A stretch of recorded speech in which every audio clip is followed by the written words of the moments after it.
എല്ലാവർക്കും നമസ്കാരം. പച്ചമലയാളത്തിലൂടെ കിട്ടില്ല ഇംഗ്ലീഷിലേക്ക്. നമ്മളിന്നിവിടെ മുൻപ് നമ്മൾ വീഡിയോ അപ്ലോഡ് ചെയ്തിട്ടുണ്ടായിരുന്നു. അതിൽ ഒരു കാര്യം, ഒന്ന് രണ്ട് ചോദ്യങ്ങൾ ചിലർക്കുണ്ടായിരുന്നു. അത് നമ്മളൊന്ന് നോക്കാം. അപ്പോൾ എനിക്ക് തോന്നി അത് ന്യായമാണ്, അസ്ഥാനത്തല്ല എന്ന് തോന്നി. അതൊന്ന് നോക്കാം നമുക്ക്. അതായത് സ്റ്റിൽ പിന്നെ യെറ്റ്, ഇവ തമ്മിലുള്ള ഡിഫറൻസ് എന്താണ് നോക്കാം. അപ്പം നമ്മൾ ആദ്യം ഇവ തമ്മിലുള്ള വ്യത്യാസം നോക്കുന്നു, പിന്നെ ഒന്ന് പറഞ്ഞു നോക്കുന്നു. ഇനിയും കൂടുതൽ ഇത് പറഞ്ഞ് നിങ്ങൾക്ക് പരിശീലിക്കാനായിട്ട് രമേഷ് വോയിസ് ഈസി ലേൺ എന്നുള്ള ആപ്ലിക്കേഷൻ അതിലുണ്ട്. അതിൽ എൻജോയ് യുവർ ഇംഗ്ലീഷ്, നിങ്ങളുടെ ഇംഗ്ലീഷ് ആനന്ദത്തോടെ രസകരമായി പഠിക്കൂ. ആ ടൈറ്റിലിൽ നിങ്ങൾക്ക് ഇതിൻ്റെ ഒരു ATG ഉണ്ടായിരിക്കും. അതുപോലെ വെബ്സൈറ്റിലുണ്ട് rameshvoice.com. ഇതിൻ്റെ വിശദമായിട്ടുള്ള ATG ആപ്ലിക്കേഷനിലുണ്ടെന്ന് പറഞ്ഞ വഴിക്ക് ഞെട്ടിത്തരിച്ചവർ പേടിക്കേണ്ട, ഫ്രീ ആണ്. ഓക്കെ, ശരി. നിങ്ങൾക്കറിയാം യെറ്റ് എന്നുള്ളത് നെഗറ്റീവ്സിലും അതുപോലെ ക്വസ്റ്റ്യൻസിലാണ് യൂസ് ചെയ്യുക. സാധാരണ ഒരു കാര്യം ഇനിയും നടന്നിട്ടില്ല, നടന്നേക്കാം അടുത്തത്. അതാണ് ഞാൻ ഇനിയും ആ പുസ്തകം വായിച്ചിട്ടില്ല. I haven't read that book yet. മിക്കവാറും അത് ലാസ്റ്റിലാണ് പ്ലേസ് ചെയ്യുക. I haven't read that book yet. നിങ്ങൾ ഇനിയും ആ പുസ്തകം വായിച്ചിട്ടില്ല. എങ്ങനെയാ പറയുക? Have you read that book yet. Haven't you അല്ല, have you read that book yet എന്ന് മതി. പിന്നെ ഒരു നെഗറ്റീവിൻ്റെ ആവശ്യമില്ല അവിടെ. ഓക്കെ, ഇത് വിശദമായിട്ട് മുൻപത്തെ വീഡിയോയിൽ പറഞ്ഞിട്ടുണ്ട്. ഇനി നമുക്ക് സ്റ്റിൽ നോക്കാം.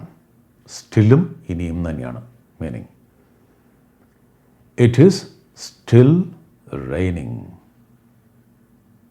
അതൊരവസ്ഥയാണ്. മഴ ഇനിയും പെയ്യുകയാണ്. മുൻപ് എപ്പോഴും തുടങ്ങിയൊരു കാര്യം ഇനിയും തുടരുകയാണ്. മലയാളത്തിൽ നമുക്ക് ഇവിടെയും ഇനിയൊന്നും മതി, പക്ഷേ ഇംഗ്ലീഷിൽ ഇറ്റ് ഈസ് സ്റ്റിൽ റെയിനിങ്. അവിടെ നമുക്ക് യെറ്റ് യൂസ് ചെയ്യാൻ പറ്റില്ല. രാജു ഇനിയും വന്നിട്ടില്ല, എത്തിച്ചേർന്നിട്ടില്ല. Raju hasn't arrived yet. Raju ഇനിയും വന്നു ചേർന്നിട്ടില്ല. അവിടെ യെറ്റാണ് യൂസ് ചെയ്യേണ്ടത്. അത് സെൻറ്റൻസിൻ്റെ ലാസ്റ്റിലാണ് നമ്മൾ പ്ലേസ് ചെയ്യേണ്ടത്. ഞങ്ങൾ ഇനിയും വെയിറ്റ് ചെയ്യാണ്. We are still waiting. Event ഇനിയും സ്റ്റാർട്ട് ചെയ്തിട്ടില്ല. The event hasn't started yet. കണ്ടോ, അത് യൂസ് ചെയ്യുന്ന രീതി കണ്ടില്ലേ? ഇത് രണ്ടും ഇനിയുമാണെങ്കിലും ഇത്തരം കാര്യങ്ങളിൽ, കോണ്ടെക്സ്റ്റുകളിൽ ഇത് രണ്ട് തരത്തിലാണ് യൂസ് ചെയ്യേണ്ടത്. മലയാളത്തിൽ ഇനിയൊന്ന് മാത്രം മതി. അതാണ് വ്യത്യാസം. അതായത് കഴിഞ്ഞ കാലത്ത് തുടങ്ങി ഇപ്പോഴും തുടരുന്നതിന് സ്റ്റിൽ, അത്തരം പ്രവൃത്തി അല്ലെങ്കിൽ അത്തരം അവസ്ഥ. മറ്റേത് കഴിഞ്ഞ കാലത്ത് തുടങ്ങിയിട്ടൊന്നുമില്ല, ഇനിയും നടന്നിട്ടില്ല, അതിനാണ് യെറ്റ് യൂസ് ചെയ്യുക. ഇതാണ് വ്യത്യാസം. വളരെ സിമ്പിൾ അല്ലേ? അവൾ ഇനിയും അവിടെ തന്നെയാണ്. She is still there. അവൾ അവിടം വിട്ട് പോയിട്ടില്ല, ഇനിയും പോയിട്ടില്ല. She hasn't left yet. She hasn't left yet. അവരിനിയും പെട്ടി തുറക്കാൻ ശ്രമിക്കുകയാണ്. They are still trying to open the box.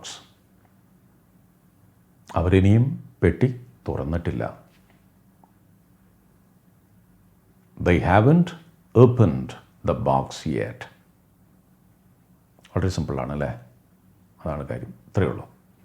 അവൻ ഇനിയും ദേഷ്യത്തിൽ തന്നെയാണ്. He is still angry. അവൻ ഇനിയും ശാന്തനായിട്ടില്ല.